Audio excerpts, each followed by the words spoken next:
कि इन 100 वर्षों में कितना संघ बदला और कितना भारत बदला? मोहन राव भागवत कहते हैं कि संघ में सब कुछ परिवर्तन हो सकता है यदि संघ के लोग चाहें तो।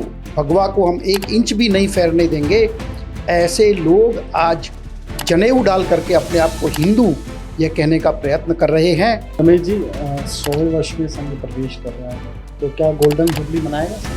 5 विषयों को लेकर के हम समाज के पास में जाएंगे। तो संघ क्या अपना सिस्टम बदल रहा है? पहले तो शाखा में ही नजर आते थे, मैदान में नजर आते, मैदान से देश के हित में करेंगे काम के लेंगे पूरे दाम। हमारा शोषण हम स्वीकार नहीं करेंगे। क्या आपको लगता है कि इन 100 वर्षों में अभी संघ समाज में विलीन नहीं हो? भाषा के नाम पर आज महाराष्ट्र में जो प्रयत्न किए जा रहे हैं यह हमारे समाज पर कलंक है। रमेश जी, संघ हिंदू राष्ट्र की बात करता है, हिंदू राष्ट्र का मतलब क्या है? जब तक भी एक भी व्यक्ति यह रहता है भारत में, तब तक भारत हिंदू राष्ट्र ही रहेगा। कुछ लोग संघ के बारे में ये भ्रांतियां फैलाते हैं कि आज़ादी के आंदोलन में संघ की कोई भूमिका नहीं। और धूर्त अंग्रेज ने केवल 150-200 वर्षों में ही हमारी समाज व्यवस्था को छिन्न भिन्न करने का सबसे अधिक प्रयत्न किया। और संघ में चुनाव कैसे होता है? तत्व की पूजा है, आदर्श की पूजा है, व्यक्ति की पूजा नहीं है। जैसे सरसंघचालक भी हैं, सरकारवाह है, तो इसको थोड़ा बताइए। इस देश और समाज के लिए संपूर्ण जीवन इस राष्ट्र देवता के चरणों में अर्पित कर देते हैं। ऐसे लोगों को संघ में प्रचारक कहा जाता है। तो कैसे बनेगा? वास्तव में इस भारत माँ की 2 भुजाओं को काट दिया गया है। ये भारत पुनः अखंड होगा। कोई भी चीज पत्थर की लकीर नहीं होती। क्या संघ के इस विचार में कोई परिवर्तन है? अनर्गल आरोप समय समय पर लगाते रहे कि संघ ये सैनिक संगठन है। क्या एक मुसलमान जो भारत माता को भारत माता बोलता है, क्या संघ इसके खिलाफ है? वैज्ञानिक ये कह रहे हैं कि सबका डीएनए हमारा एक ही है। इस हिंदू समाज में दोष आ गए हैं। वो केवल मैं और मेरा परिवार इतना ही सोचता है। एक्चुअली महाराणा प्रताप महान है, अकबर महान नहीं है। जो हमारे गौरवशाली इतिहास के पृष्ठ हैं उनको जानबूझकर छुपाया गया। नमस्कार, भारत रफ्तार की खास पेशकश में आप सभी का स्वागत है। इस पॉडकास्ट में हम बात करेंगे संघ के 100 वर्षों पर। संघ जो संगठन है, सामाजिक संगठन, वो 100वें वर्ष में प्रवेश कर रहा है, यानी शताब्दी वर्ष में संघ प्रवेश कर रहा है। इस वक्त मेरे साथ मौजूद हैं राष्ट्रीय स्वयंसेवक संघ के राजस्थान क्षेत्र के संघ चालक रमेश अग्रवाल जी। खास बातचीत करते हैं। रमेश जी, बहुत बहुत स्वागत है सर आपका। बहुत बहुत धन्यवाद आपको। सर, सबसे पहले सवाल यह है कि शताब्दी वर्ष है, संघ क्या क्या कार्यक्रम करने जा रहा है? शताब्दी वर्ष में क्या नया है, क्या प्लान है?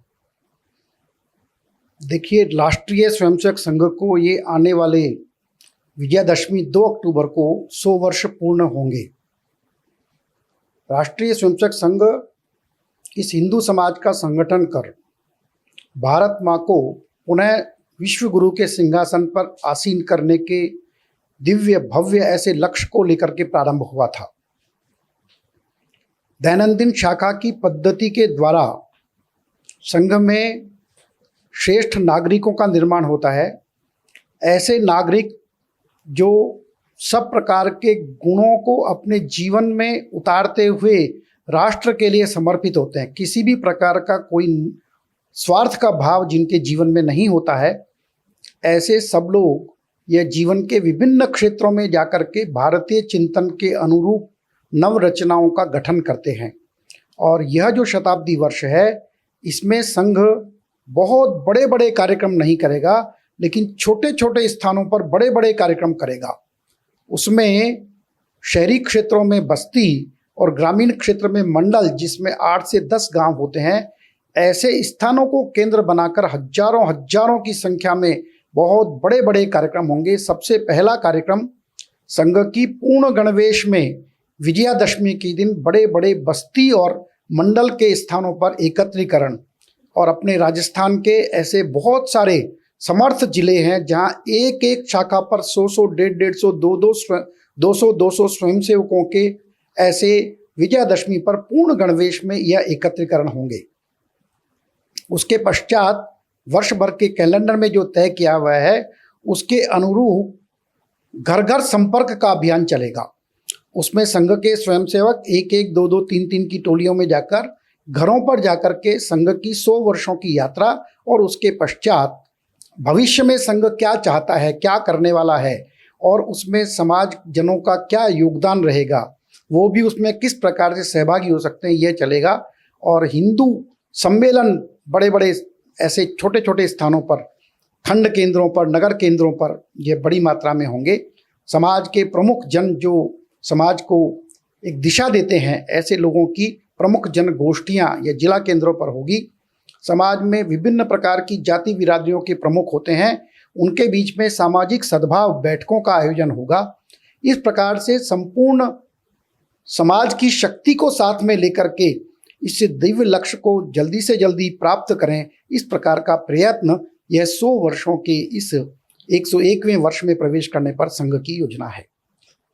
रमेश जी, संघ के 100 वर्षों की जर्नी को आप कैसे देखते हैं, और बड़ी बात यह है कि इन 100 वर्षों में कितना संघ बदला और कितना भारत बदला? देखिए, संघ की यह जो 100 वर्ष की यात्रा है, यह वास्तव में अत्यंत संघर्ष पुरुषार्थ की यात्रा है। किंतु हमको इस बात की कसक भी है कि हम जो लक्ष्य हमको और शीघ्र प्राप्त कर लेना चाहिए था, अब लगता है 1, 2, 3 दशक में हम निश्चित सज्जन शक्ति के सहयोग से, संपूर्ण भारतवासियों के सहयोग से वो लक्ष्य प्राप्त कर सकेंगे। इन वर्षों में वास्तव में बीज से वट वृक्ष बना है। जैसा बीज था उसके अनुरूप ही संघ की आज शाखा प्रशाखाएं केवल भारत में नहीं तो विश्व भर के लगभग 45 देशों में साप्ताहिक ऐसी ही शाखाओं के रूप में, भारत स्वयंसेवक संघ के रूप में, हिंदू स्वयंसेवक संघ के रूप में संपूर्ण विश्व भर में जहाँ जहाँ हिंदू रहता है वहाँ पर इस प्रकार का ये संघ का व्याप है। संघ में सब कुछ परिवर्तनशील है और हम संघ की 100 वर्ष की यात्रा देखते हैं तो वो गणवेश में, कुछ आज्ञाओं में, कुछ शाखा लगाने की पद्धति में, विभिन्न प्रकार की बैठकों में, अन्य अन्य प्रकार के परिवर्तन हुए हैं। इसलिए संघ के परम पूजनीय सरसंघ चालक माननीय डॉक्टर मोहन राव भागवत कहते हैं कि संघ में सब कुछ परिवर्तन हो सकता है यदि संघ के लोग चाहें तो, किंतु भारत यह हिंदू राष्ट्र है, यह जो विचार है और जो सच्चाई है वो कभी भी संघ में परिवर्तित नहीं हो सकती। जहाँ तक भारतवर्ष के परिवर्तन का सवाल है, हम सब देखते ही हैं कि 1947 को स्वाधीनता प्राप्त होने के पश्चात धीरे धीरे समाज में किस प्रकार का परिवर्तन हो रहा है, और जहाँ स्वार्थ के वशीभूत होकर और तत्कालीन शासकों के आशीर्वाद के परिणाम स्वरूप संपूर्ण समाज की कई सारी पीढ़ियों को दिग्भ्रमित करने का प्रयत्न किया गया। सारे शिक्षा के संस्थानों पर कुंडली मार करके इस भारत के श्रेष्ठ गौरवशाली इतिहास को झुटला करके हम हमेशा गुलाम रहे, हम हमेशा पराजित हुए, इस प्रकार का पराजय का इतिहास पढ़ाने का प्रयत्न हुआ। आज समाज के जागरण के कारण से, राष्ट्रीय चेतना के जागरण के कारण से आज समाज में सब लोग इस ओर देख रहे हैं। हमारे गौरवशाली अतीत के प्रति श्रद्धा भाव जागृत हो रहा है। और किसी जमाने में हिंदू यह कहना दकियानूसी माना जाता था, सांप्रदायिक माना जाता था।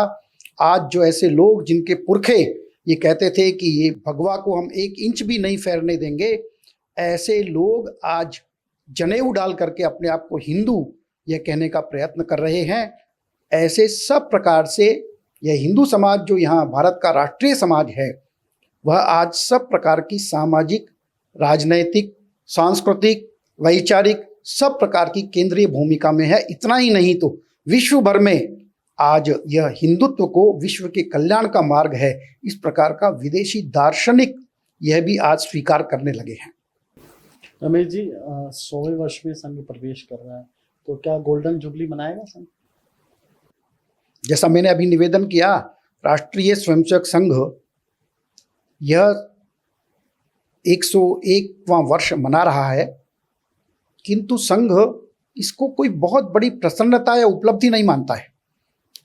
तो इस बात को ध्यान में रख करके इसके माध्यम से हम जन जन तक पहुँचें, एक एक गांव तक हमारा विचार पहुँचे। राष्ट्रीय स्वयंसेवक संघ का विचार और भारत का विचार ये भिन्न नहीं है। जो जो कुछ संघ सोचता है वो भारत के बारे में ही सोचता है। इसलिए प्रत्येक भारतवासी तक, प्रत्येक हिंदू तक यह विचार पहुंचना चाहिए। उसको ध्यान में रख करके और सारे कार्यक्रमों की योजना की गई है और यह एक प्रकार का संकल्प है।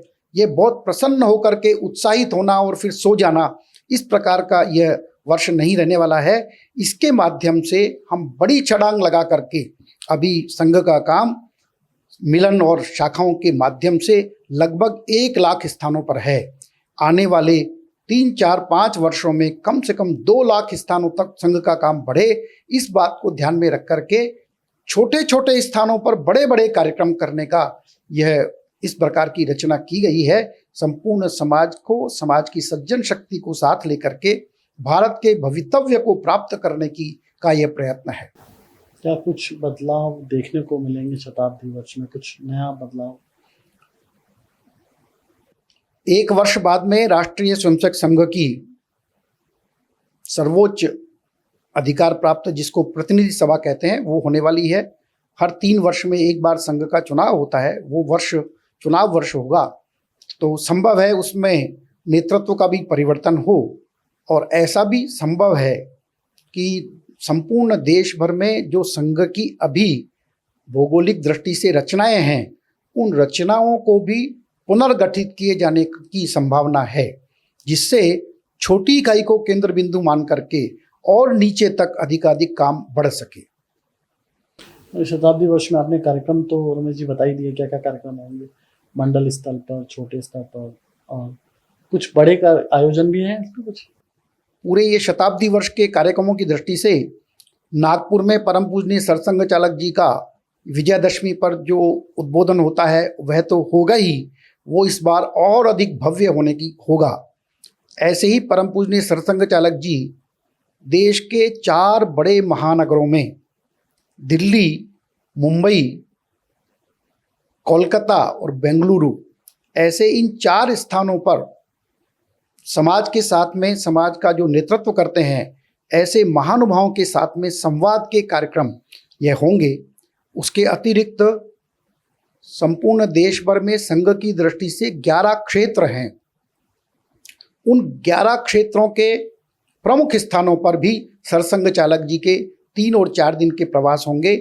इसके अतिरिक्त माननीय सर कार्यवाह जी के भी प्रवास, यह 44 प्रांत संपूर्ण देश भर में 11 क्षेत्रों में हैं, उनमें माननीय सर कार्यवाह जी के भी प्रवास होंगे।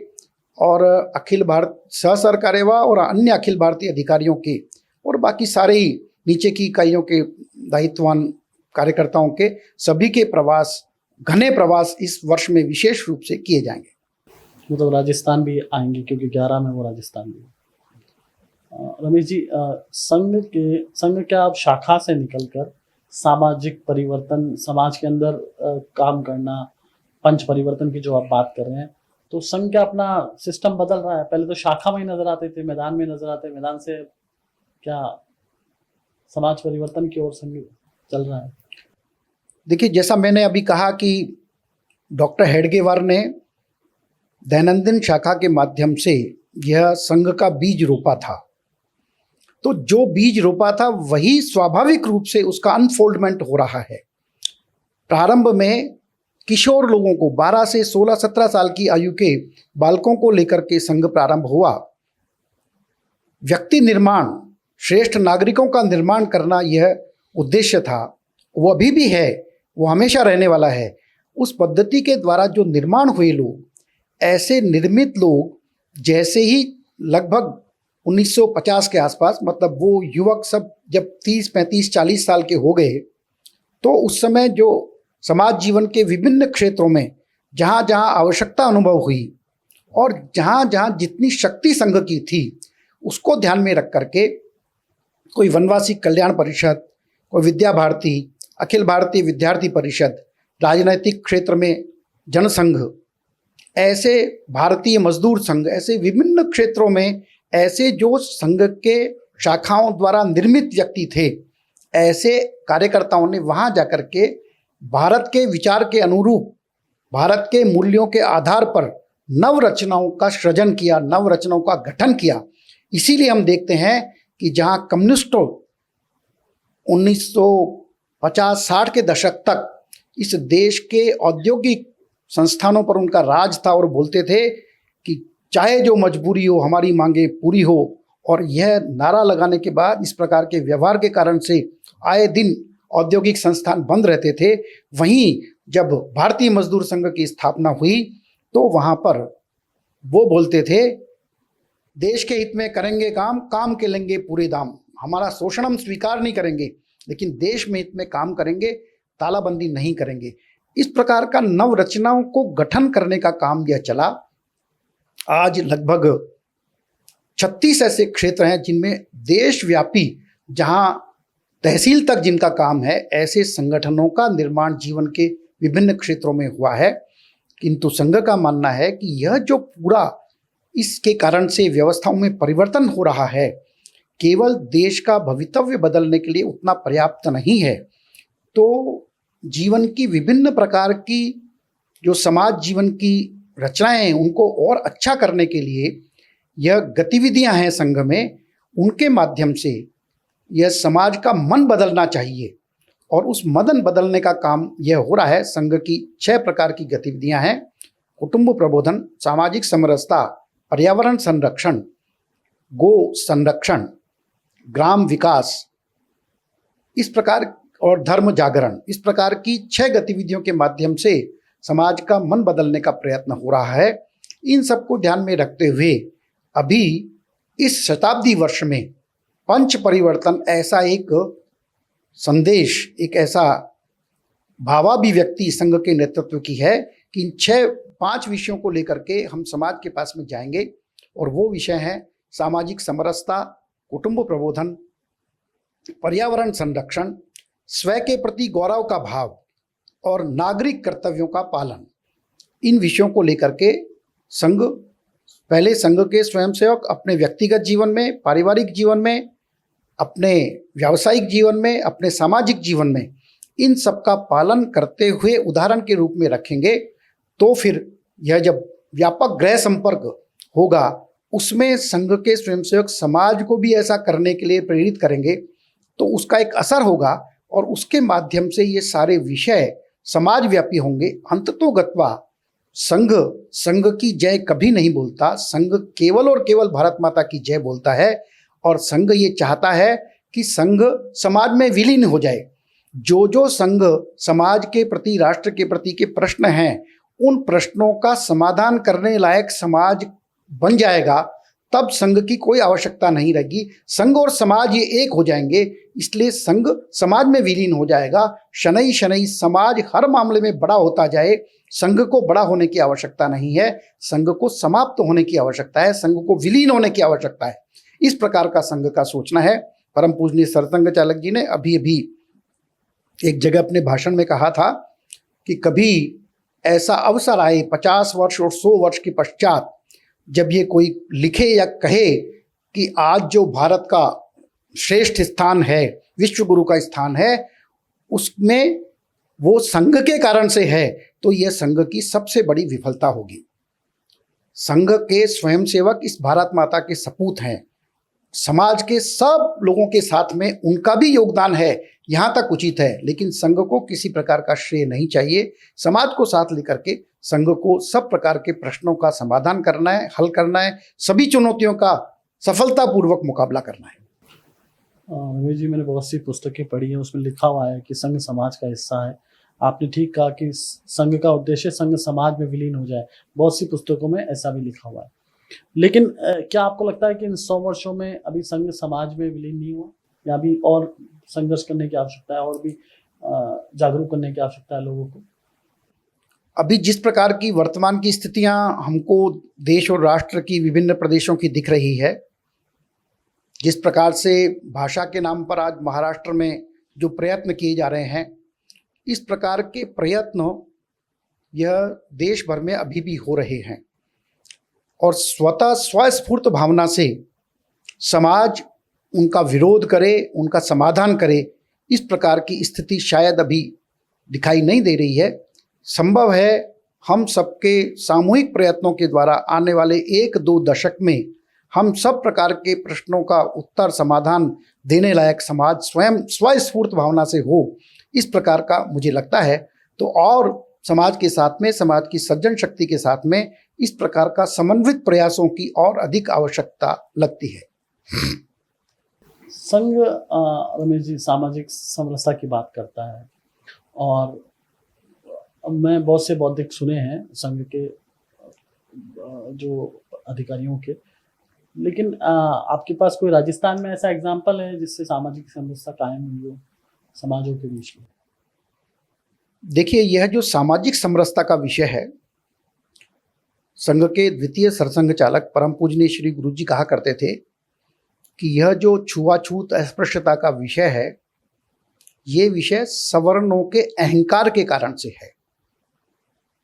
और संघ के तृतीय सरसंघ चालक परम पूजनीय बाला साहब ने कहा, पुणे की एक सभा में उन्होंने भाषण देते हुए कहा कि अस्पृश्यता यदि पाप नहीं है तो विश्व में कुछ भी पाप नहीं है, इसलिए इसको समाप्त होना ही चाहिए।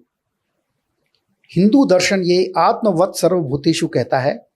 इसका माने ये है कि उस परम पिता परमात्मा का जो अंश है वो हम सब मानवों में है, और केवल मानवों में नहीं है तो इससे आगे पशु पक्षियों में, जीव जंतुओं में, पेड़ पौधों में, स्थावर जंगम सब में है, और एक जैसा है, क्वांटिटी और क्वालिटी में एक जैसा है। जब हमारा दर्शन ऐसा है तो हम हमारे ही समान दूसरे मानव को हम अस्पृश्य क्यों मानते हैं, नीचा क्यों मानते हैं? तो यह वास्तव में यह हमारे समाज पर कलंक है। लेकिन वास्तविकता यह है कि आज सब प्रकार की सज्जन शक्ति के प्रयत्नों के कारण यह अस्पृश्यता का भाव समाज जीवन में कम हो रहा है, समाप्त नहीं हुआ है। आज भी यदा कदा इस प्रकार का घटनाक्रम हम देखते हैं। यद्यपि ये बात भी सच है कि बहुत छोटी छोटी घटनाओं को कभी कभी तो वो होती है और कभी कभी होती भी नहीं है, तो भी ऐसी घटनाओं को, ऐसी दरारों को जो समाज को तोड़ना चाहते हैं वो उनका महिमा मंडन करते हैं, बहुत अधिक बखान करते हैं और उसको खाई बनाने का प्रयत्न करते हैं और परिणाम स्वरूप समाज को तोड़ने का प्रयत्न करते हैं। लेकिन वास्तव में समाज की सज्जन शक्ति, राष्ट्रीय स्वयंसेवक संघ और अन्य सामाजिक धार्मिक संगठनों के कारण से आज ये कुरीति, ये भाव समाप्त हो रहा है। अभी अभी कुछ मास पूर्व मैं जालोर में था, वहाँ के पश्चिमी राजस्थान में यह समस्या कुछ ज़्यादा है। वहाँ मुझे कार्यकर्ताओं ने बताया कि पहले वहाँ जब किसी के परिवार में कोई मंगल अवसरों पर कार्यक्रम होते थे तो जीवन के लिए 2 टेंट लगाए जाते थे, एक में सवर्ण और दूसरे में अनुसूचित जाति के लोग। लेकिन अब बहुत अधिक स्थानों पर यह 2 टेंट लगना बंद हो गया है। वो एक ही साथ एक ही टेंट में सामूहिक रूप से भोजन करते हैं, और इस प्रकार का यह हमको संपूर्ण राजस्थान प्रदेश में भी और संपूर्ण देश भर में भी यह दिखाई दे रहा है। लेकिन ये स्वीकार करने में मुझे कोई भी किसी प्रकार का मन में कोई सोच नहीं है। अभी भी संपूर्ण रूप से और विशेषकर मनों से यह समाप्त नहीं हुआ है, इसको समाप्त होना चाहिए। इसलिए परम पूजनीय सरसंघ चालक जी ने 4-5 वर्ष पूर्व विजयादशमी के उद्बोधन पर एक आह्वान किया था देश को कि संपूर्ण देश भर में सामाजिक समरसता के भाव के प्रकटीकरण के रूप में जल के स्थान पर, अंत्येष्टि के स्थान पर माने शमशान में और देवालय में, तीनों स्थानों पर किसी भी प्रकार का भेदभाव किसी से भी नहीं किया जाना चाहिए। रमेश जी, जो उद्देश्य संघ लेके चला था 100 वर्ष की, क्या वो उद्देश्य एम पूरे हो गए हैं? जो लक्ष्य लेकर चला था वह पूर्ण हो गए ऐसा तो कहना ठीक नहीं होगा, लेकिन हम उस लक्ष्य की प्राप्ति के सही दिशा में चल रहे हैं और काफ़ी बड़ी मात्रा में बड़ी यात्रा हमने पूर्ण कर ली है, ऐसा हमको लगता है। इसीलिए हमारा संघ का ये मानना है कि आने वाले 2-3 दशक में हम समाज को साथ लेकर के जो कुछ गतिविधियों के, विभिन्न प्रकार की गतिविधियों के माध्यम से उस लक्ष्य को शीघ्रातिशीघ्र हम प्राप्त करें, इस प्रकार का ये प्रयत्न संघ का है। रमेश जी, संघ हिंदू राष्ट्र की बात करता है, हिंदू राष्ट्र का मतलब क्या है? देखिए, कोई भी राष्ट्र जो होता है उसका समाज बहुत लंबे कालखंड तक कुछ मूल्यों को जीता है। और उसके कारण से उस समाज का एक समाज जीवन जो होता है उसमें जय पराजय, मान अपमान, सब प्रकार के संघर्ष, वो समाज सबका साझा होता है, उसको बोलते हैं संस्कृति। और भारत के संदर्भ में जब हम बात करते हैं तो हजारों वर्षों का समाज जीवन, भारत में जो कुछ साहित्य में है, धार्मिक जगत में है, यहाँ के जो युद्ध हुए हैं, सभी में यह हिंदू समाज ने ही ये सब कुछ भाग लिया है। इसलिए इसके लिए हिंदू समाज इसकी जय के लिए, इसकी पराजय के लिए, इसके संघर्षों के लिए, इसके मान के लिए, इसके अपमान के लिए जिम्मेदार है। तो भारत यह हिंदू राष्ट्र है, इसको किसी को बनाना नहीं है। जब तक भी एक भी व्यक्ति यह रहता है भारत में, तब तक भारत हिंदू राष्ट्र ही रहेगा। यह बदल नहीं सकता, क्योंकि इसकी संस्कृति, ये भारतीय संस्कृति, ये हिंदू संस्कृति है। सर, संघ को 100 वर्ष हो गए रमेश जी, लेकिन कुछ लोग संघ के बारे में ये भ्रांतियां फैलाते हैं कि आज़ादी के आंदोलन में संघ की कोई भूमिका नहीं है। इसमें कितनी सच्चाई है? देखिए, जब हम डॉक्टर हेडगेवार जिन्होंने संघ को प्रारंभ किया, उनके जीवन के बारे में जब अध्ययन करते हैं, तो ध्यान में आता है कि वो जन्मजात देशभक्त थे। बहुत छोटी आयु में ही जिस प्रकार से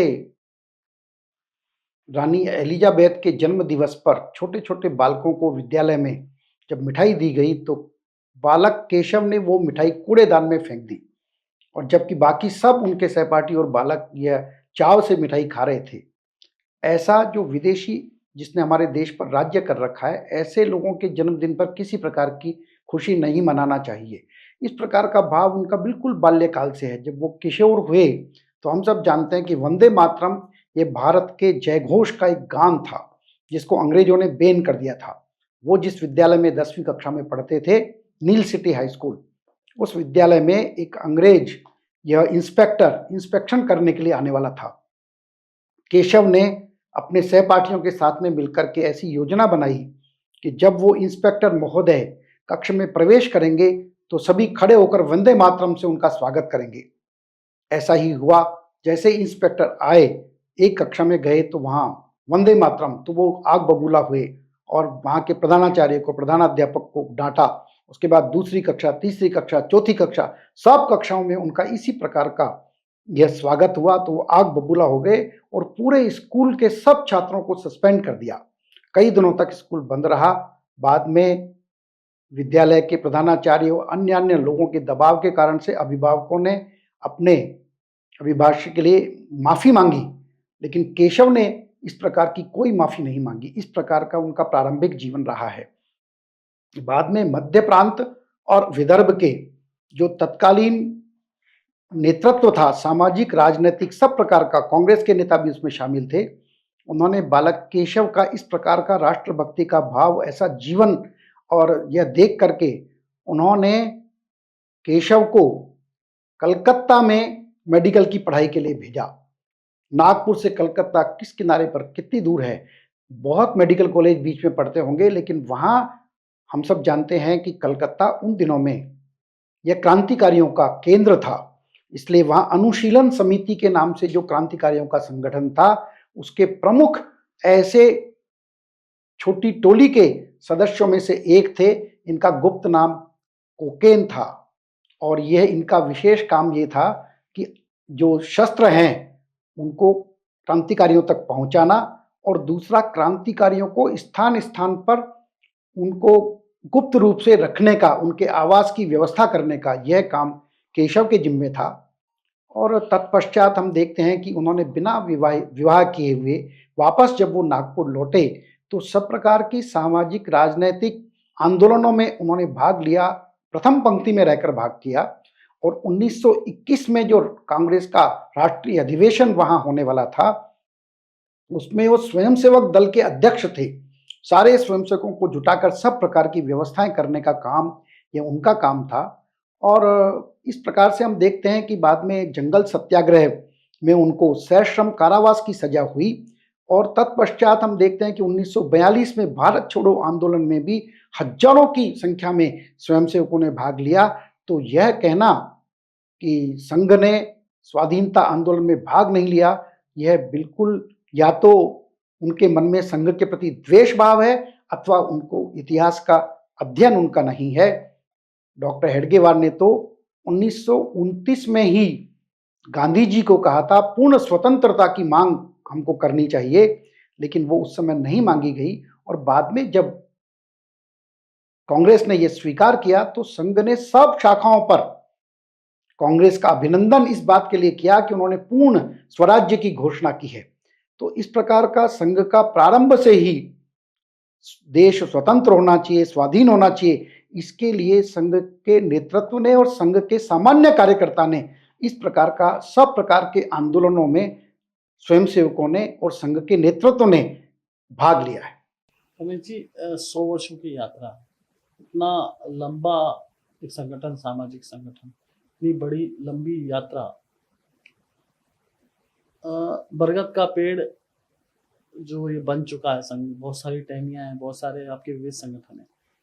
समाज में इतने सारे संगठन हैं, कुछ लोग कहते हैं 33 हैं, कुछ लोग 35 कहते हैं, कुछ 36 कहते हैं, कुछ 40 कहते हैं। एग्जैक्ट नंबर क्या है और प्रमुख संगठन कौन कौन से? देखिए, हम सब जानते ही हैं कि लगभग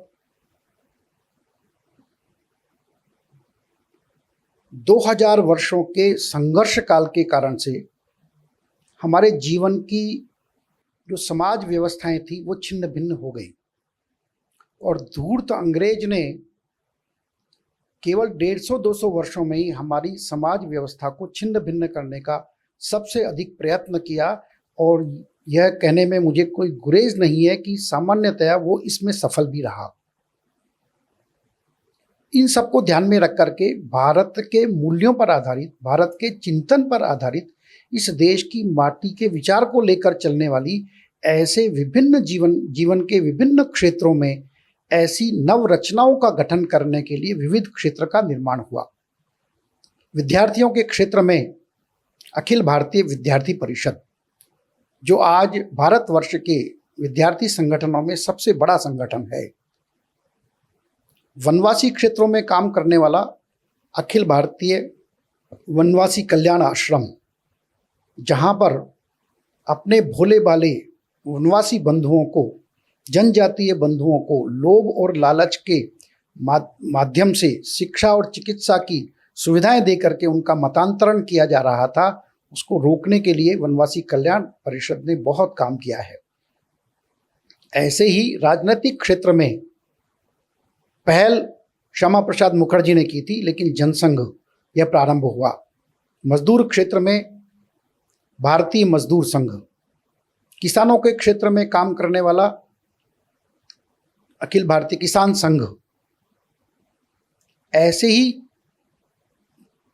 मातृशक्ति में माताओं महिलाओं के बीच में काम करने वाला राष्ट्र सेविका समिति, यह 1936 में बना।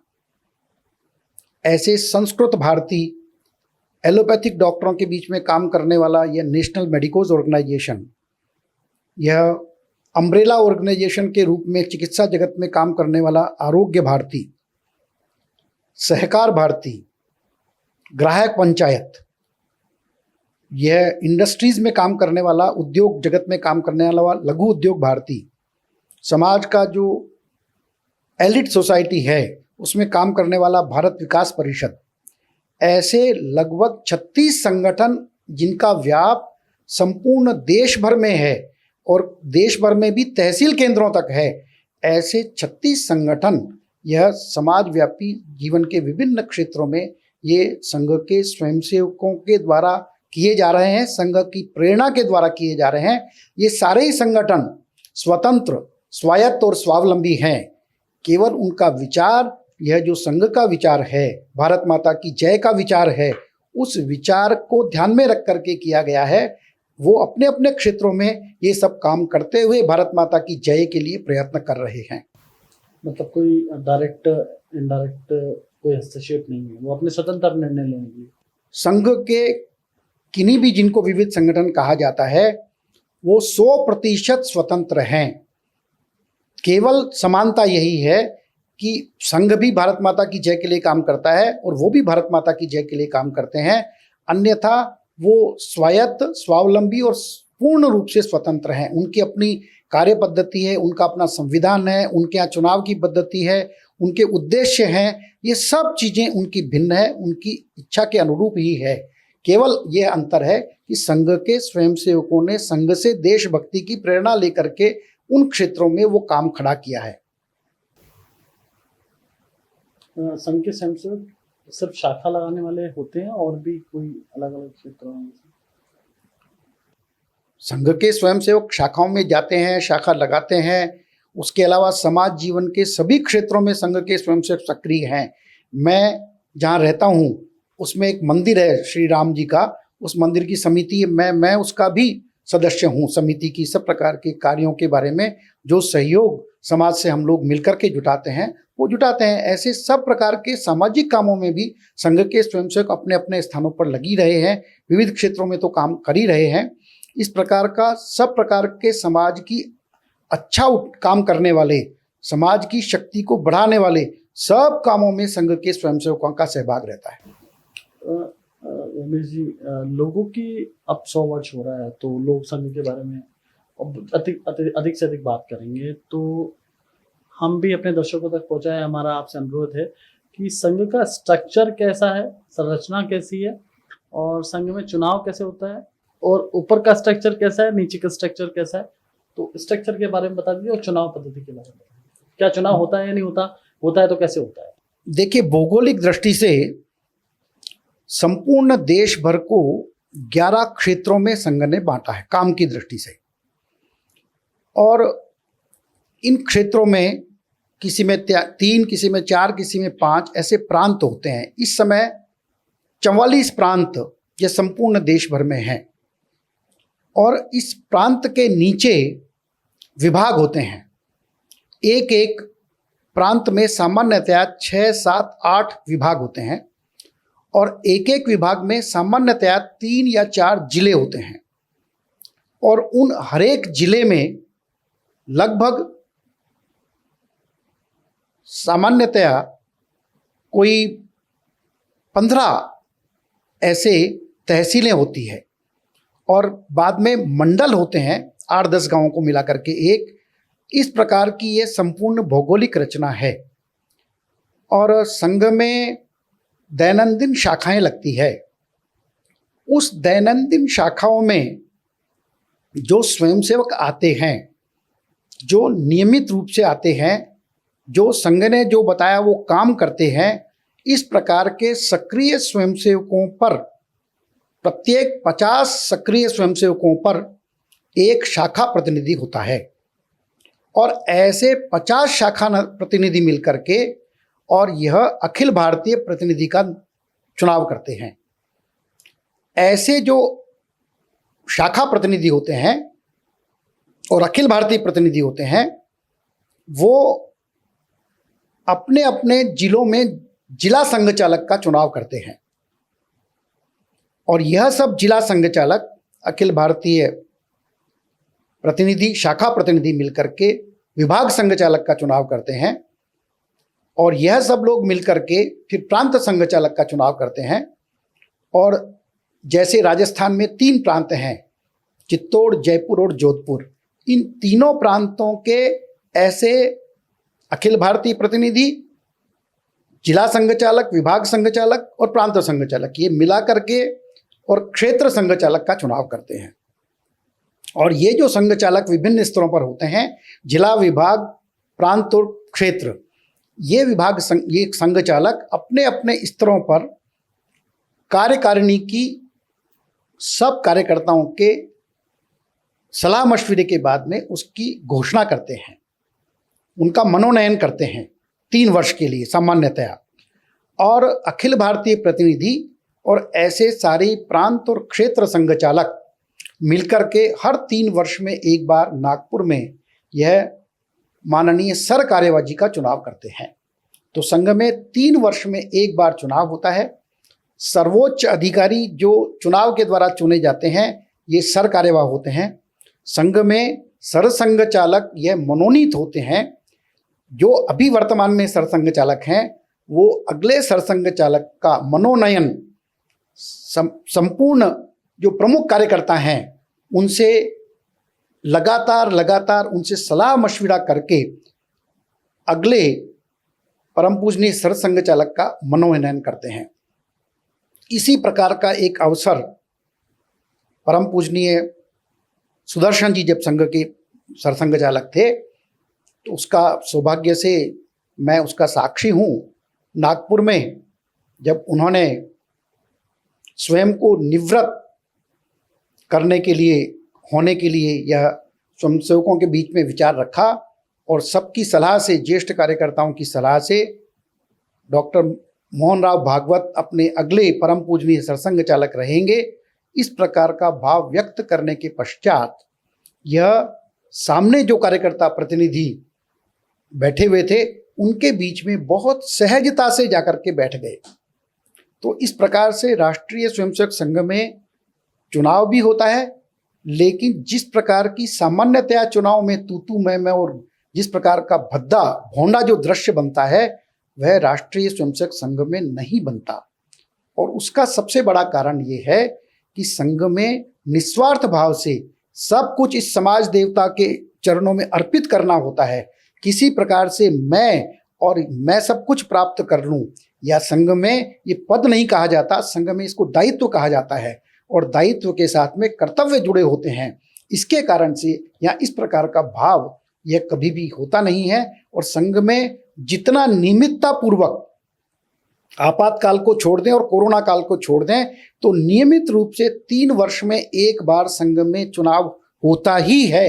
इस प्रकार का लोकतांत्रिक संगठन या संस्था भारतवर्ष में स्वाधीन भारत के पश्चात कभी ऐसा, मुझे ऐसा लगता है कि नहीं होगा।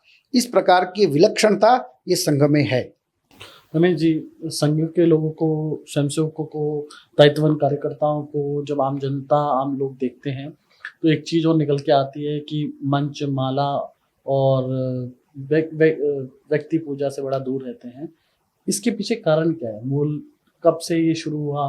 मूल कारण क्या है? अपने भारतवर्ष का जब हम बहुत पीछे का नहीं जाएंगे तो 200-250 वर्षों का भी इतिहास हम देखेंगे तो ध्यान में आता है कि इस देश में बहुत श्रेष्ठ महापुरुष हुए जिन्होंने कुछ संस्थाओं का निर्माण किया। जब तक वो रहे तब तक उस संस्था ने हमारे समाज जीवन में परिवर्तन करने के लिए बहुत श्रेष्ठ भूमिका का निर्वहन किया। लेकिन दुर्भाग्य से उनके देहावसान के पश्चात उनके अनुयायी आपस में लड़ झगड़ करके या तो वो संस्था का कोई समाज जीवन पर आज प्रभाव नहीं है या वो समाप्त हो गई है। संघ में ऐसा क्यों नहीं हुआ? इसके 2 कारण हैं। पहला कारण तो संघ के स्वयंसेवक प्रारंभ से ही निस्वार्थ भाव से भारत माता की जय के लिए काम करते हैं। किसी प्रकार का पुण्य प्राप्त हो, आगे आने वाला मेरा जन्म अच्छा हो, मेरे परिवार को ये मिल जाए, इस प्रकार का भाव भी नहीं होता है। दूसरा, संघ के चलने का और संघ का 100 वर्ष में लगातार इतने सारे संघर्षों के बाद भी जो संघ बढ़ रहा है उसका कारण है यहाँ तत्व की पूजा है, आदर्श की पूजा है, व्यक्ति की पूजा नहीं है। सभी व्यक्तियों का सम्मान है, व्यक्ति का अपना महत्व है। लेकिन मेरे को जिसने स्वयंसेवक बनाया, किसी कारण से आज वो संघ में सक्रिय नहीं है, तो भी मैं सक्रिय रहता हूँ। उसका कारण ये है कि हमने परम पवित्र भगवत ध्वज को एक गुरु माना है और भारत ये हिंदू राष्ट्र है, हिंदुत्व के विचार के हम पोषक हैं, किसी व्यक्ति के पिछलग्गु नहीं है। संघ के जन्मदाता ने अपने अनुयायी खड़े नहीं किए, संघ के स्वयंसेवक खड़े किए, उनका निर्माण किया और उन्होंने अपने जीवन से प्रसिद्धि परांग मुखता ये सिखाई। एक बार का उनका जीवन का संस्मरण है कि वो पुणे से नागपुर आ रहे थे, तो बाद में जो संघ के द्वितीय सरसंघ चालक बने, जिनको श्री गुरुजी कहते हैं, माधवराव सदाशिवराव गोलवलकर, नागपुर के स्वयंसेवकों ने सोचा कि हम सब रेलवे स्टेशन पर डॉक्टर जी को रिसीव करने के लिए चलेंगे और वहाँ गुरुजी के जिम्मे में ये किया कि आप उनको माला पहनाएंगे। गुरुजी के हाथ में माला थी। ट्रेन जैसे ही रेलवे स्टेशन पर आ रही थी तो डॉक्टर जी दरवाजे पर, डिब्बे के दरवाजे पर थे, तो डॉक्टर जी ने इस प्रकार का भाव भंगिमा प्रकट की कि माला लेकर के जैसे तो क्यों खड़े हैं, जैसे ही उतरे नीचे तो डॉक्टर जी ने कुछ भी, श्री गुरु जी कहते हैं कि मैंने जैसे ही कुछ करने का मैं प्रयत्न करता उसके पहले ही कहा मैं तो अपना हूँ, अपने ही घर में आया हूँ, ये जिनको साथ में लेकर आया ये अतिथि हैं, इनको माला पहनाइए, और उनको माला पहनवा दी। तो इस प्रकार से प्रारंभ से ही डॉक्टर जी ने अपने जीवन से प्रसिद्धि परांग मुक्ता, प्रसिद्धि से दूर रहना यह सिखाया, विचार को प्रमुखता दी, तत्व को प्रमुखता दी। इसके कारण से ही आज राष्ट्रीय स्वयंसेवक संघ को विश्व में जाना जाता है, लेकिन डॉक्टर हेडगेवार को जानने वाले लोग बहुत कम हैं। उसका कारण यही है, और उसी के कारण से आज 5-6 पीढ़ियों के पश्चात भी संघ लगातार बढ़ रहा है। रमेश जी, ऊपर स्ट्रक्चर की हम बात कर रहे थे, वापस उसी पे आता हूँ, क्योंकि लोग समझ, आपने जो बताया वो टेक्निकली संघ की भाषा में बताया। जैसे सर संचालक जी हैं, सर कारवा है, तो इसको थोड़ा बताइए, कितने सर कारवा होते हैं, सर कारवा, जो पूरा स्ट्रक्चर, अखिल भारतीय स्ट्रक्चर। देखिए, सामान्यतया जो संस्थाओं में अध्यक्ष होता है संघ में, उसको सरसंघ चालक बोला जाता है, और सामान्यतया जो संस्थाओं में मंत्री होता है या सचिव होता है उसको संघ में सर कार्यवाह बोलते हैं, और सर कार्यवाह के सहायक माने जॉइंट सेक्रेटरी, ऐसे 6 सह सर कार्यवाह हैं। और उसके पश्चात पूरी अखिल भारतीय कार्यकारिणी है, जो संघ के 6 कार्य विभाग हैं, 5 गतिविधियां हैं, उनके प्रमुख, उनके 1, 2, 3 जितनी आवश्यकता उतने सहायक और कुछ आमंत्रित सदस्य, ऐसा करके कुल मिलाकर के यह अखिल भारतीय कार्यकारिणी बनती है। और उसके बाद में जैसा मैंने बताया कि 3-3, 4-4 प्रांतों का मिलाकर एक क्षेत्र है, तो ऐसे ही क्षेत्र के संघ चालक, कार्यवाह और कार्यकारिणी ये सारी होती है, और ऐसे ही प्रांतों पर, बाद में जिले पर ये कार्यकारिणियाँ होती है। तो सामान्य भाषा में जिनको अध्यक्ष बोलते हैं वो हमारे यहाँ संघ चालक होते हैं, जिनको हम संघ के लोग कार्यवाह बोलते हैं वो बाकी जगह मंत्री या सचिव होते हैं। इस प्रकार का ये पदों का, दायित्वों का निर्वहन होता है। मतलब सामान्य संस्थाओं में जो अध्यक्ष होता है, आपके इधर वो संघ चालक होता है, और जो महासचिव जो बोलते हैं, सचिव होता है, जी हाँ, जो सचिव है वो कार्यवाह होता है। और क्षेत्रीय जो प्रचारक होते हैं, 11 क्षेत्र में जो, देखिए, संघ में एक ये प्रचारक व्यवस्था है, ये भी विलक्षण पद्धति है।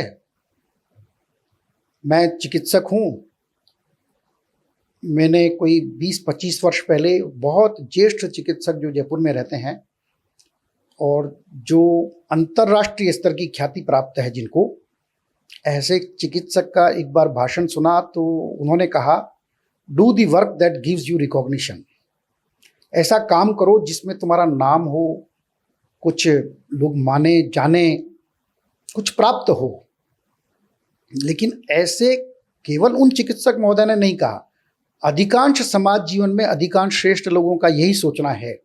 किंतु ऐसे समय में भी राष्ट्रीय स्वयंसेवक संघ की कार्य पद्धति में ऐसे लोगों का जन्म होता है जो अपनी शिक्षा दीक्षा संपन्न करने के पश्चात विवाह न करते हुए, अपना स्वयं का घर न बसाते हुए, राष्ट्रीय स्वयंसेवक संघ की प्रेरणा से, राष्ट्रीय स्वयंसेवक संघ की योजना से इस देश और समाज के लिए संपूर्ण जीवन इस राष्ट्र देवता के चरणों में अर्पित कर देते हैं। ऐसे लोगों को संघ में प्रचारक कहा जाता है। प्रचारक व्यवस्था यह संघ की रीढ़ है। 24 घंटे अहोरात्र, दिन रात वो केवल देश और समाज और राष्ट्र के कार्य में ही संलग्न रहते हैं, उनको प्रचारक बोलते हैं। संपूर्ण देश भर में सीधा सीधा संघ का काम करने वाले ऐसे लगभग 3,500 प्रचारक हैं। राजस्थान में ऐसे प्रचारकों की संख्या लगभग 300 के आसपास है। बहुत अच्छे से बताया, हमारे दर्शकों को भी समझ में आ जाएगा प्रचारक क्या होता है संघ में क्षेत्रीय कारवा क्या होता है, सारा संघ चालक जी कैसे चुनते हैं, तमाम चीज़ें बहुत अच्छे से बताइए रमेश जी ने। आप इस क्लिप को ढंग से देखिएगा। संघ में बड़े अधिकारी अक्सर कहते थे अखंड भारत, तो कैसे बनेगा अखंड भारत? देखिए, राष्ट्रीय स्वयंसेवक संघ ही नहीं तो देश के समाज का चिंतन करने वाले सभी महापुरुषों ने कहा है कि यह देश का जो दुर्भाग्यपूर्ण विभाजन हुआ यह कृत्रिम है। वास्तव में इस भारत माँ की दो भुजाओं को काट दिया गया है और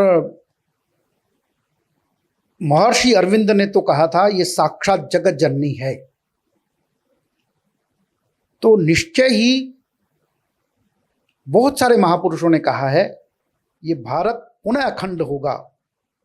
कोई भी चीज पत्थर की लकीर नहीं होती।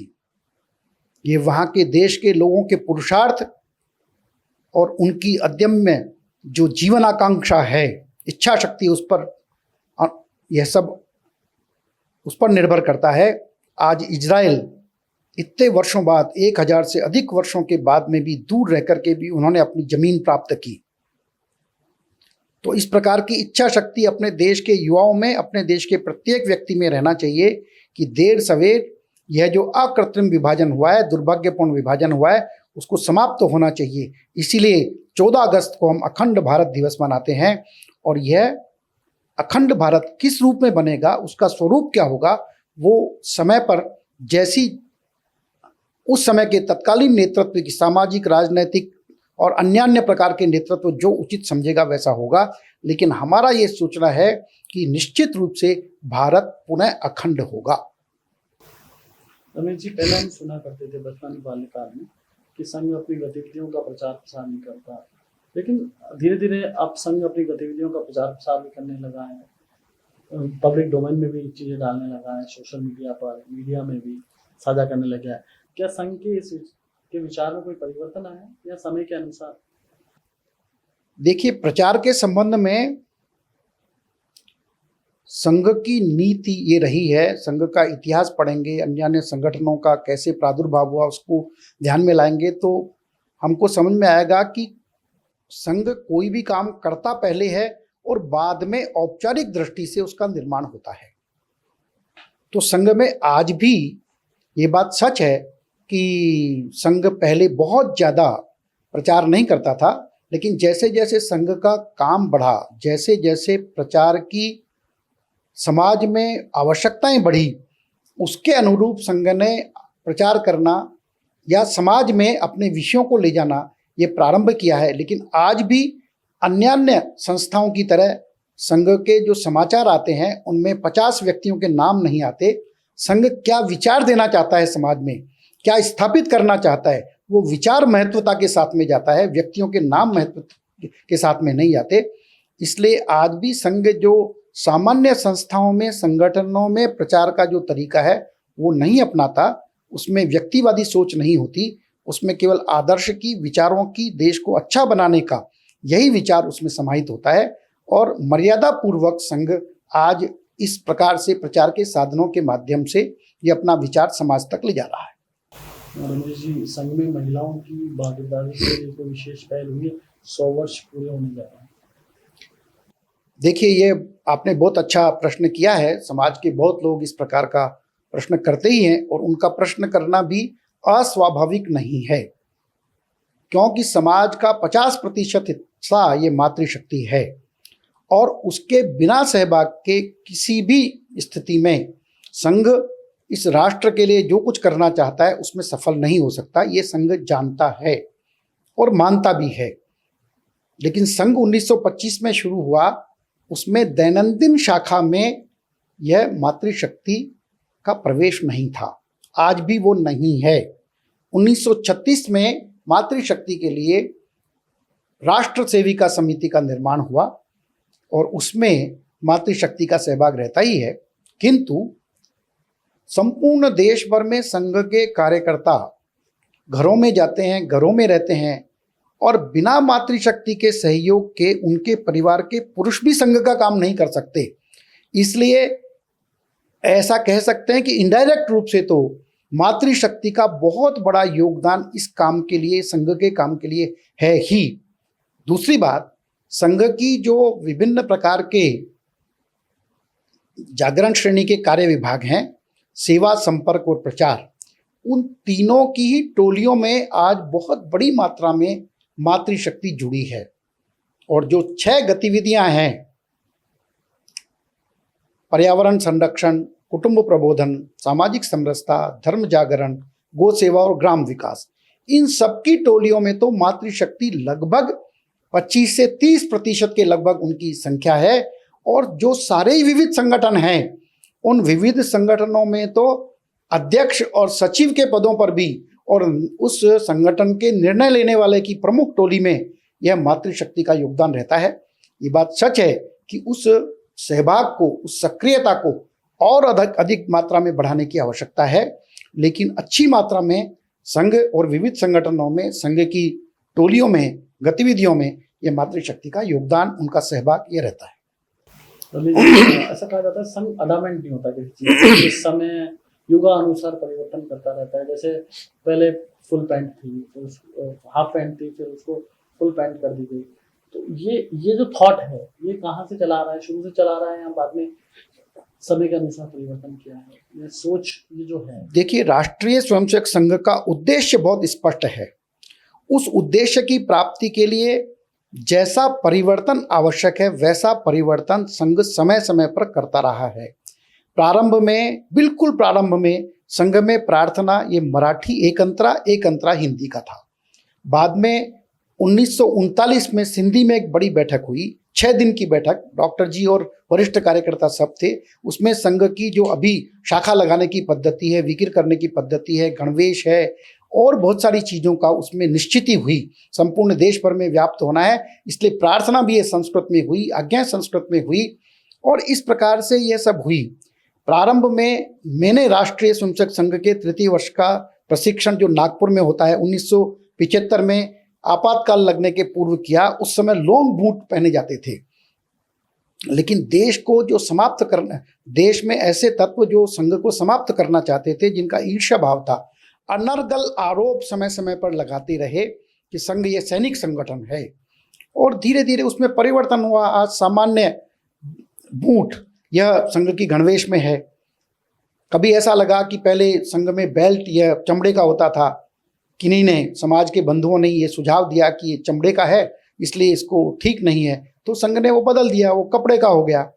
संघ में पहले नेकर था और बहुत लोगों ने, संघ में रहते वाले लोगों ने भी जब ये कहा कि ये नेकर तो पहचान है, इसको बदलना नहीं चाहिए, तो भी जब सहमति बनी, लगभग यह प्रस्ताव आने के लगभग 10 वर्ष बाद सहमति बनने के उपरांत ही पैंट को गणवेश का अंग ये माना गया।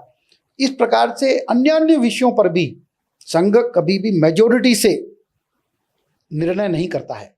संघ आम सहमति से, सर्वसम्मति से निर्णय करता है और उसके कारण से ही संघ आज बढ़ रहा है। संघ में किसी प्रकार का किसी विषय को लेकर के और ऐसा मनभेद नहीं होता, मतभेदों के उपरांत भी मनभेद नहीं होता। उसका कारण है कि सबकी सहमति बनाने का प्रयत्न होता है। जब तक सहमति नहीं बनती तब तक उस विषय को स्थगित रखा जाता है। एक चर्चा और चलती है रमेश जी, नैरेटिव है कि अल्पसंख्यकों मुस्लिमों के खिलाफ संघ है। क्या एक मुसलमान जो भारत माता को भारत माता बोलता है, क्या संघ उसके खिलाफ रहेगा? देखिए, राष्ट्रीय स्वयंसेवक संघ के जन्मदाता ने संघ प्रारंभ करने के पहले बहुत चिंतन मनन किया और उसमें से उनका निष्कर्ष ये था कि आज भारतवर्ष की हिंदू समाज की ये जो दैन्य की स्थिति है, उसका कारण ये यहाँ का हिंदू समाज है। इस हिंदू समाज में दोष आ गए हैं। वो केवल मैं और मेरा परिवार इतना ही सोचता है। वो भीरू हो गया है, वो डरपोक हो गया है, वो सामूहिक जीवन जीने का उसने स्वभाव छोड़ दिया है। इसके कारण से हमारी आज इस प्रकार की दीनता की स्थिति बनी है। इसलिए हिंदू समाज को संगठित होना पड़ेगा, होना चाहिए। उसके लिए संघ की स्थापना हुई। तो इसका मूल विचार यह हिंदू समाज की जिम्मेदारी है, इसलिए उसको उस जिम्मेदारी को वहन करना है। जो आज भारतवर्ष में रहने वाले मुसलमान हैं, उनके पुरखे कुछ पीढ़ियों पूर्व हिंदू ही थे। इसलिए आज के इस वैज्ञानिक युग में तो वैज्ञानिक ये कह रहे हैं कि सबका डीएनए हमारा एक ही है। वो अपनी धार्मिक आस्थाएं उनकी कुरान के प्रति है, मस्जिद के प्रति है, पैगंबर के प्रति है। संघ को उसमें किसी भी प्रकार का कोई गुरेज नहीं है, कोई उसको संघ की आपत्ति नहीं है। भारत माता को अपनी माता मानने वाला, इस देश के पुरखों को अपना पुरखा मानने वाला, भारत माता की जय के लिए प्रयत्न करने वाला, यह कोई भी हो, मुसलमान हो वो ईसाई हो, उसको संघ हिंदू ही मानता है। और ऐसे हम बहुत अधिक प्रचारित नहीं करते। सैकड़ों की संख्या में मुस्लिम समाज के बंधु संघ की दैनंदिन शाखाओं में आते हैं और कहीं कहीं तो वो दायित्वों पर भी हैं। इसलिए संघ हिंदू विरोधी है, मुसलमान विरोधी है, ऐसा कभी नहीं है। संघ के जन्मदाता ने कहा कि यदि भारत में मुसलमान नहीं होते तो भी हिंदू समाज को संगठित करने के लिए यह राष्ट्रीय स्वयंसेवक संघ जैसे संगठन की आवश्यकता होती ही। जैसे मैं अपने शरीर को स्वस्थ रखने के लिए नियमित व्यायाम करता हूँ, इसका अर्थ किसी पड़ोसी मुस्लिम को ये समझना कि वो मेरे साथ में द्वेष करता है इसलिए अपने शरीर को स्वस्थ रखने का प्रयत्न कर रहा है, ये ठीक नहीं है। इसलिए जो भी मुसलमान इस देश को अपना देश मानते हैं, इस देश के महापुरुषों को अपना महापुरुष मानते हैं, वो सब हम हिंदू ही मानते हैं, वो सब संघ में आते हैं, अभी भी आ रहे हैं। सर, संघ के 100 वर्ष पूरे हो रहे हैं। अंतिम सवाल है, आपके समविचार की सरकार राजस्थान में है, क्या शिक्षा में सिलेबस में कुछ परिवर्तन देखने को मिल सकता है? देखिए, एक तो ये है कि राजस्थान में भाजपा की सरकार है और ये सच है कि भाजपा में संघ के स्वयंसेवक हैं, लेकिन यह सरकार राजस्थान की सरकार है, संघ की सरकार नहीं है, संघ के विचारों की सरकार भी नहीं है।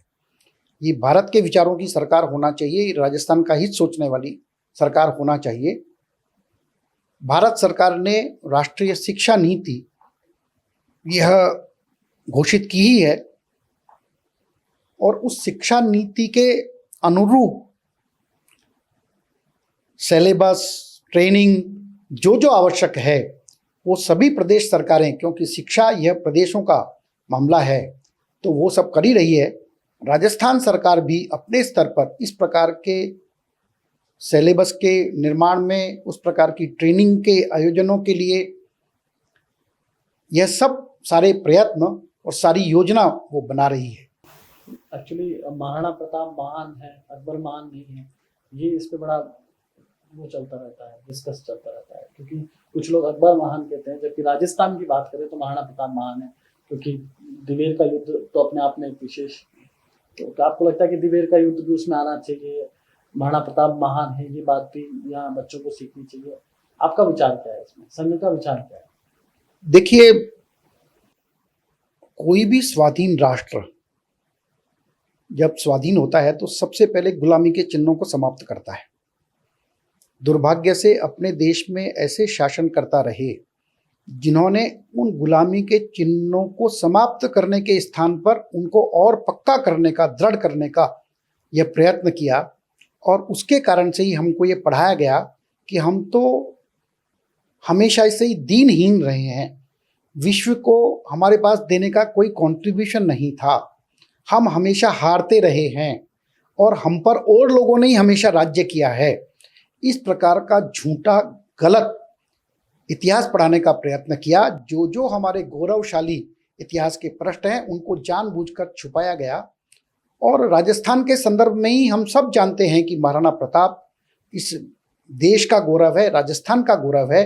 उन्होंने स्वाधीनता के लिए किस किस प्रकार के कष्ट सहे और युद्ध भी जीते, लेकिन दुर्भाग्य से इस प्रकार का पढ़ाया जा रहा है। जैसे जैसे सामान्य व्यक्ति की राष्ट्रीयता का भाव, राष्ट्रीय चेतना का भाव ये बढ़ेगा, वैसे वैसे सभी प्रकार के संस्थानों में, अकेली शिक्षा नहीं तो सब प्रकार के संस्थानों में राष्ट्रभाव को मजबूत करने वाले वास्तविक इतिहास को पढ़ाया जाने का क्रम ये होगा ही, ये स्वाभाविक प्रक्रिया है। अब उसमें कितना समय लगने वाला है यह हम सबकी इस चेतना के स्तर के जागरण को, उस स्तर को उठाने पर निर्भर करेगा कि हम कितना जल्दी उसको कर पाते हैं। आपसे आगे के आपके जुड़े हुए 2-3 सवाल पूछने हैं। आपने स्वयंसेवक संघ से, राष्ट्रीय स्वयंसेवक संघ से कब जुड़े? जुड़ाव कब हुआ? कैसे प्रवेश हुआ? संघ प्रवेश कब का है आपका? जहाँ तक मेरे को ठीक प्रकार से स्मरण है, मैं बहुत छोटा था। मुझे लगता है कि चौथी पांचवी कक्षा में पढ़ता हूँगा।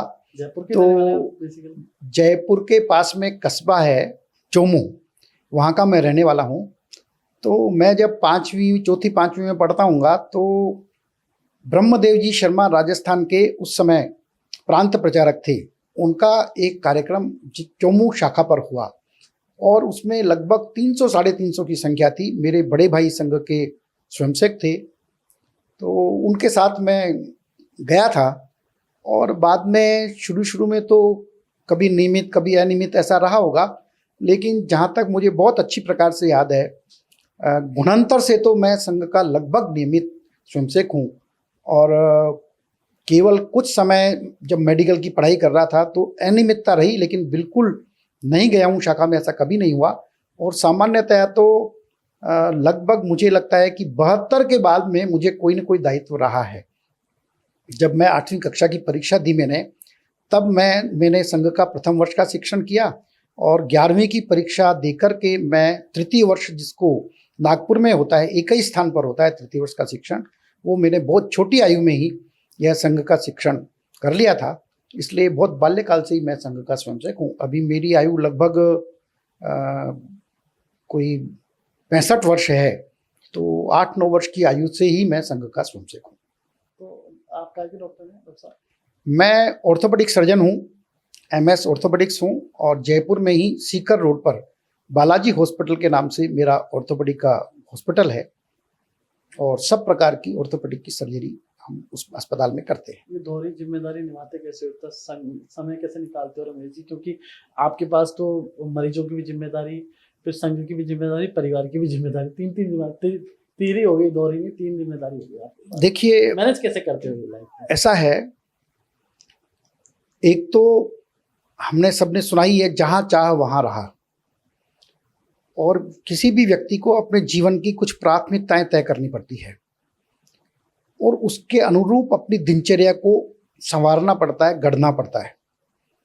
और बहुत अधिक किसी प्रकार की अर्थोपार्जन की, बहुत भोग विलास के साधनों का अपने जीवन में महत्व है, ऐसा मैंने कभी माना नहीं। इसलिए मेरा जीवन ठीक से चले, मेरे यहाँ कोई अतिथि आए, उनका सम्मान ठीक प्रकार से हो।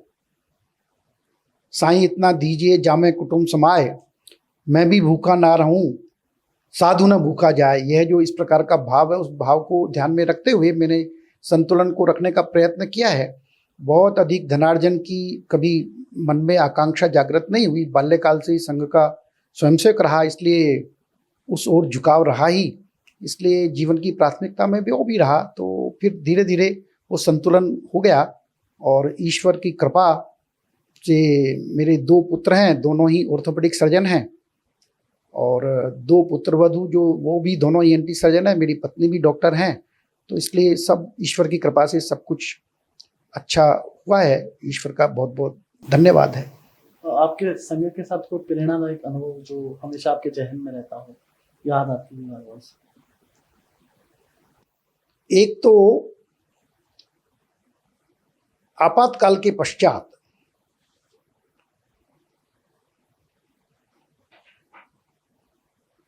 मुझे लगता है 78 की बात है, तत्कालीन सरसंघ चालक परम पूजनीय बाला साहब देवरस का जयपुर में बहुत बड़ा कार्यक्रम था, यूनियन फुटबॉल मैदान में था। मैं छोटा ही था उस समय। उनके उस कार्यक्रम में सभी स्वयंसेवकों को, हजारों की संख्या में जो थे, उनका सूर्य नमस्कार कराने वाला शिक्षक मैं था। तो मुझे बड़ा गौरव महसूस हो रहा था कि मैं बाला साहब के सामने सभी को सूर्य नमस्कार करा रहा हूँ। और तत्पश्चात उसी कार्यक्रम में मैंने, इतने बड़े कार्यक्रम में, छोटे से कस्बे से आया हुआ, पहली बार मैंने इतने बड़े कार्यक्रम में प्रार्थना भी कहलाई थी।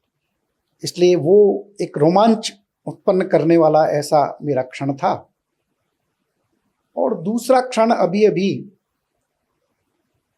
1.5 वर्ष पूर्व भगवान राम के जन्म स्थान पर प्राण प्रतिष्ठा का जो कार्यक्रम हुआ, ईश्वरीय कृपा से मैं सपत्नीक वहां उस क्षण का साक्षी था। तो वहां बहुत रोमांच हुआ और आंखों से अश्रुधारा बहने लगी। ऐसा लगा कि जैसे सदियों का सपना यह व्यक्तिगत रूप से भी और सामाजिक रूप से भी हमारे समाज का पूर्ण हुआ है। तो ये 2 रोमांचक घटनाक्रम मेरे जीवन के हैं। युवाओं को संघ से जुड़ने के लिए आप क्या प्रेरणा देते हैं? देखिए, राष्ट्रीय स्वयंसेवक संघ यह किशोर और युवाओं से ही प्रारंभ हुआ था।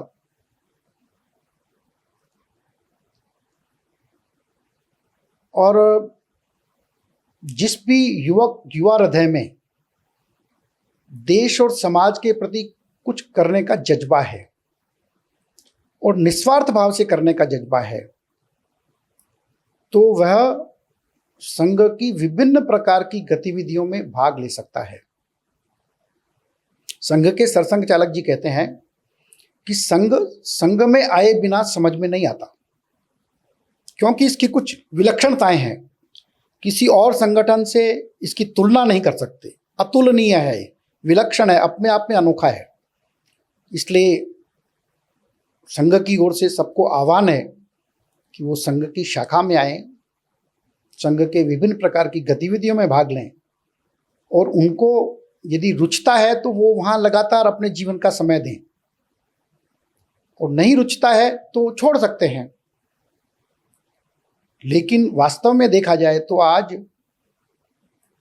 1 लाख से अधिक युवक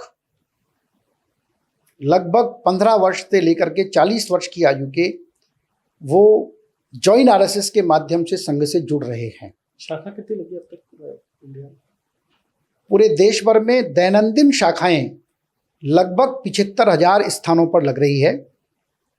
लेकिन इसको समझने की बात यह है कि जैसे ये जयपुर महानगर है, इस जयपुर महानगर में लगभग 650 शाखाएं लगती है, जिसमें स्कूल विद्यार्थी, कॉलेज विद्यार्थी, 40 वर्ष तक के तरुण व्यवसायी, 40 वर्ष से अधिक आयु के प्रौढ़ व्यवसायी कर्मचारी, ये सब सवेरे, शाम की, रात्रि की ऐसी शाखाओं में भाग लेते हैं। तो जयपुर को हम 29 स्थान गिनते हैं, जबकि यहाँ पर 650 से अधिक शाखाएं लगती है। तो ऐसा संपूर्ण देश भर में लगभग 75,000 स्थानों पर दैनंदिन शाखाएं लगती है, और लगभग 25,000 से अधिक स्थानों पर साप्ताहिक मिलन होते हैं, या 1 मास में मिलना, ये मंडली बोलते हैं, संघ मंडली। तो ऐसा कुल मिलाकर के लगभग 1 लाख स्थानों तक संघ का काम है, जिसको हम आने वाले 3, 4, 5 वर्षों में लगभग 2 लाख स्थानों पर संघ का काम हो, ऐसा उसका प्रयत्न यह हो रहा है।